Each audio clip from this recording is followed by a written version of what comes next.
Welcome to my first official fantasy news with this incredible new bookshelf backdrop. I'm so excited. Leave any recommendations you have to improve the background in the comments down below. I don't think you'll be able to come up with any because I think it's flawless, but let's go ahead and jump into a fantasy news that we have today. Everything from Marvel and Disney, because of course we do, to hardcore publishing fantasy novels news. But first, biggest story of the day. Spider-Man is officially back into the MCU. And may I please say, I told you so. Yes, Disney and Sony reached a deal and are now going to bring the webhead back into the MCU after he was out for like a month or two. I would say 2 months. Not even? Okay, a month. Tom Holland took to Instagram to confirm the announcement, and he did it in a very funny way. If you've not checked it out already, I highly recommend you do, but let's go ahead and jump into adaptation and trailer news right now. Star Wars Jedi Fallen Order had a new trailer drop, and this seems to be the big Star Wars video game release of the year.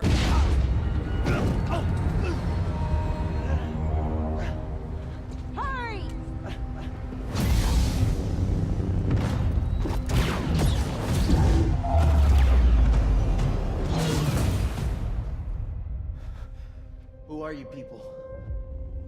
Okay, shut that thing off and grab some seat.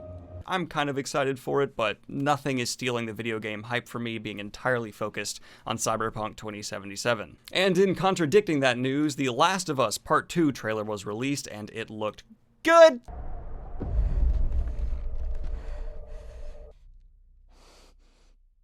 You can't stop this.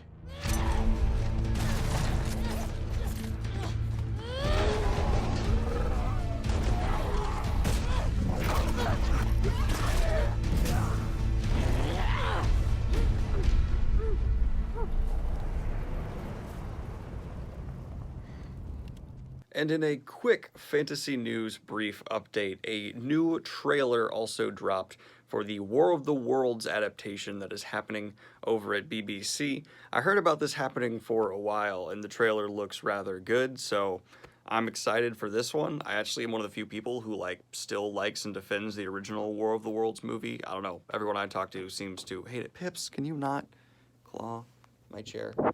Oh, well, that's a professional fantasy news aside. Back to the main video. In the last bit of video game news we will be covering here today, a new cinematic was released for the World of Warcraft.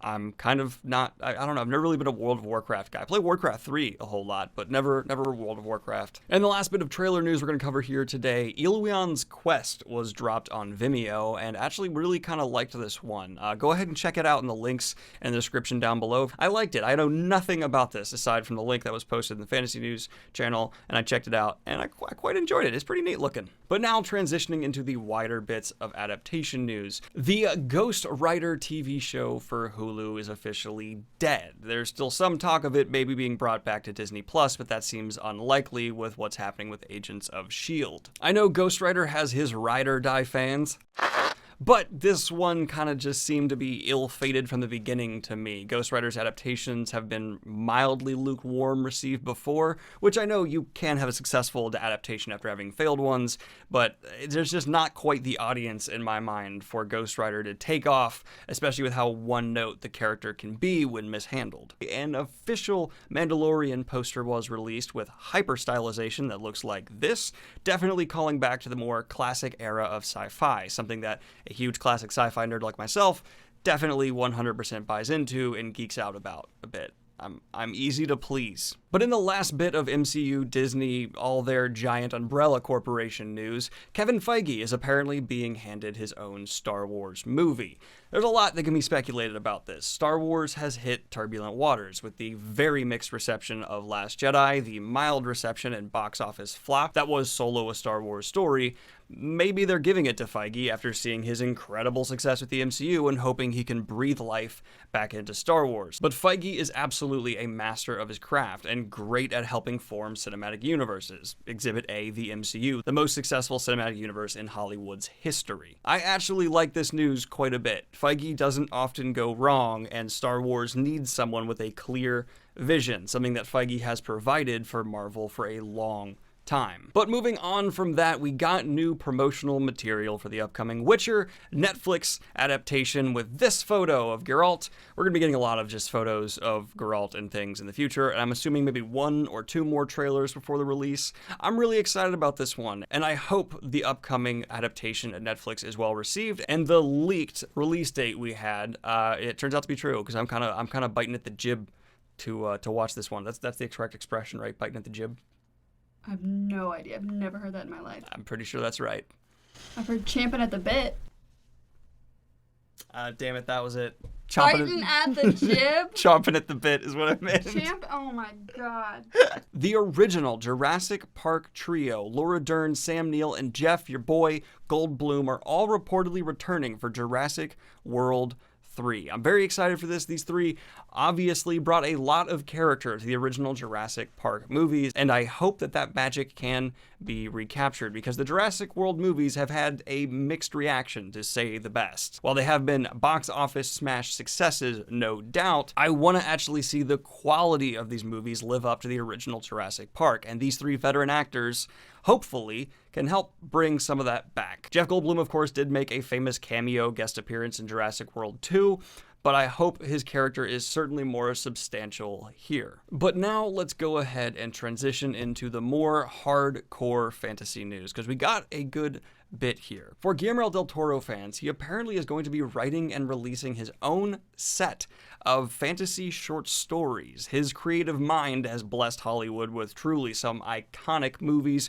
creatures, and set pieces, so I'm very excited to see what we can get directly from his mind to the page. Pan's Labyrinth alone is one of the most recognizable visual movies of all time, with incredibly creative creature designs, and I'm hoping that translates to the page rather well. Guillermo del Toro is someone who I've appreciated as a creative mind for a long time, and I'm really looking forward to seeing what he can bring here. For my fellow Wheel of Time fanatics, we have gotten our first official set photo from showrunner Rafe Judkins, and he has decided his first official set photo shall be this goat. That's the goat that's going to be in the show. I'm excited to see this goat's performance, and I'm really looking forward to see more of the Wheel of Time universe as we get more set photos and trailers and things like that in the future. This is a really great post. I like this quite a bit. But speaking of Robert Jordan's work, we got our first official chapter icons for his upcoming posthumous release, Warrior of the Altai. For those of you familiar with Robert Jordan's work in the Wheel of Time, the chapter icons have kind of become iconic within the fan base. A lot of people with tattoos of them. They're just very striking imagery that reflect the material quite well. And I can say for Warrior of the Altai, these definitely do spark my interest, but that's because they do kind of reflect the Wheel of Time's art quite a bit. So maybe this is placating into the fan base, but it's 100% working, and this did, I'm invested. I'm gonna buy it opening day. And speaking of someone else who is attached to the Wheel of Time, Brandon Sanderson posted an update for the Stormlight Archive. Do not look at the tweet I'm about to put on the screen if you want to avoid any and all possible spoilers for the 4th book, but he said the flashbacks are done and talked about which characters they involve. It's still striking to me how Brandon Sanderson can just put out a tweet update about one of his books, and it will send ripples throughout the fantasy community online of people just eager and willing to read anything and everything about the next entry within this truly huge, epic, and already fairly iconic fantasy series. It's only 3 books in, and the guy's just made a legacy of it. This has been your latest edition of Fantasy News. Let me know if you want to see any changes back here for the bookshelf. I think it needs to be a little bit better lit, but I'm not entirely sure. I don't know how these things work. I'm your fantasy guy. And let's do the outro. Like and subscribe if you have not already. Hit the Patreon if you want to support what I do here. Go ahead and shop for some Fantasy News merch using the links down below, and have a good one, y'all. Peace.